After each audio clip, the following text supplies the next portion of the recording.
with respect to the issue that Lalitesh had also raised about allowing for security researchers to actually audit, authenticate, and test the systems. What we've seen in India over the past year or so is that at least in 2 instances where issues related to Aadhaar data have been raised, one by Sameer Kochar when he indicated that replay attacks are possible, and another one with journalists who pointed out issues with enrollment. Your agency has issued first information reports against them. You've gone to the police against people who are trying to make the system better.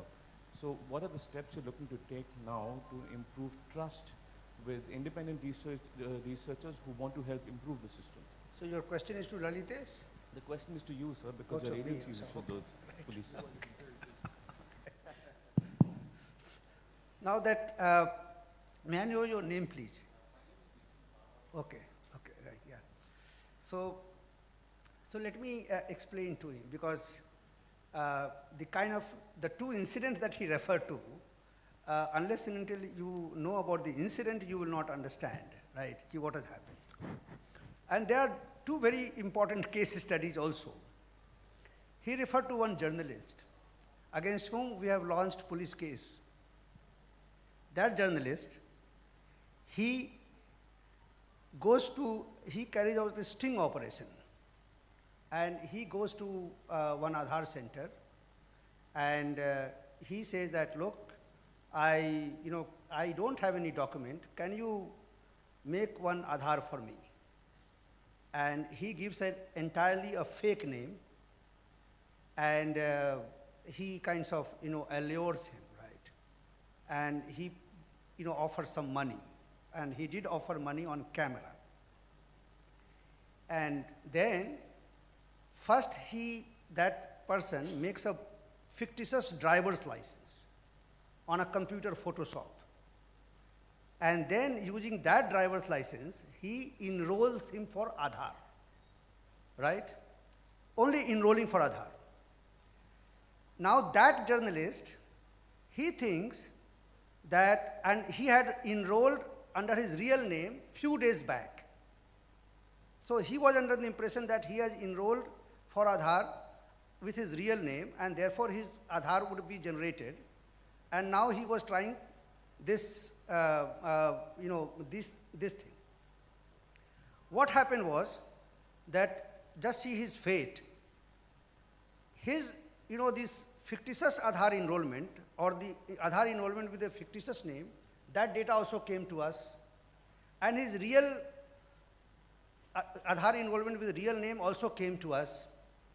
Now we do biometric deduplication, and this is a very, very complex operation because we get millions of operations, millions of enrollment packets every day. Somehow in our system, got that fictitious one first. So his Aadhaar, real Aadhaar was generated against his fictitious name, and then his Aadhaar number against his real name, that enrollment was rejected. And so when this whole operation came to our notice, then naturally, so we investigated that what has happened, then we knew all these facts. So what happened was that, so we lodged a police case against him. Because, after all, he has tried to fake his identity. And this is no way to, conduct any journalism or something, right? And I can tell you that yesterday, there was a hearing in Delhi High Court on this matter. And then these matters were brought to the notice. Now the whole problem is that his Aadhaar, the Aadhaar enrollment under his real name, that has been rejected. And he has his fake identity now with his Aadhaar number. And now he's asking us that, please allow me to change my name. So I say that, see what better example I can show to the whole world about the security of Aadhaar system, right? So I said that, no, you will have to remain with that fake name forever. You go to your child's school and then say that, your papa's name has changed, right? So this is the advantage.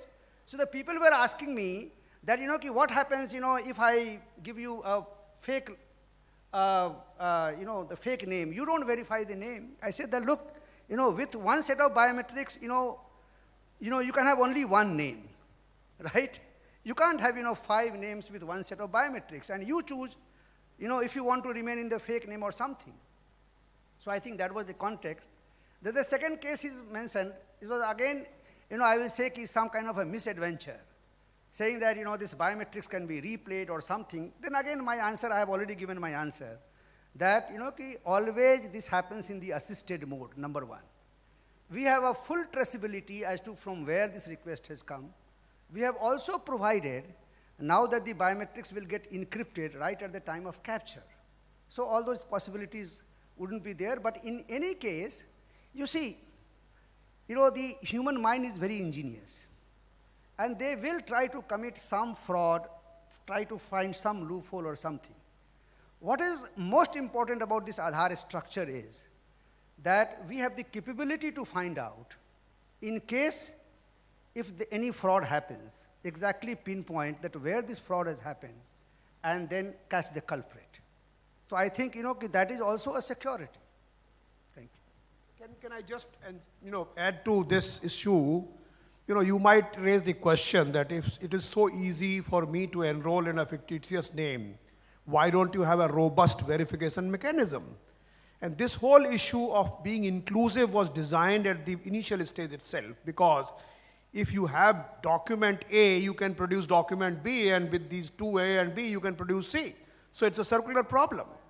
Now, when you have nothing, how do you get the first identity?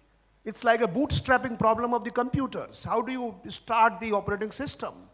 So therefore, we made the system inclusive and easy to get into and the first stage, but then there is a robust security mechanism at the back end. So if you have become Amitabh Bachchan, you will remain Amitabh Bachchan for all your life. So the idea is that if you bereft this enrollment from any benefits, no eligibility, if you just say this is your identity, the 99.99% chances are that for the first time enrollment, you will give your real name and real everything. Second time, you will try to game the system.